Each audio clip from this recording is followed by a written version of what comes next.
ką, labas rytas. Šiandien dienos iššūkis toks rimtas. Nusimato, dabar yra jau ne to, kiek čia tų valandų pažiūrim. 6:54.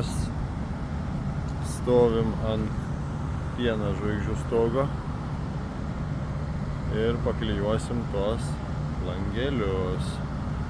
Tada apie pietus, po pietų turim atsidurti Šiauliuose, ten paklijuosim duris. Ir tada vakare, iškart po Šiaulių, važiuojam į Klaipėdą ir Klaipėdai ruošiamės klijuoti namą. Vakare susiruošim tikriausiai, o klijuosim rytoj iš pačio ankstyvo ryto. Gal net vakare dar kažką išeis padaryti. Tai va, žiūrim, kas čia gausis. Planas toks. O ar planas įvyks?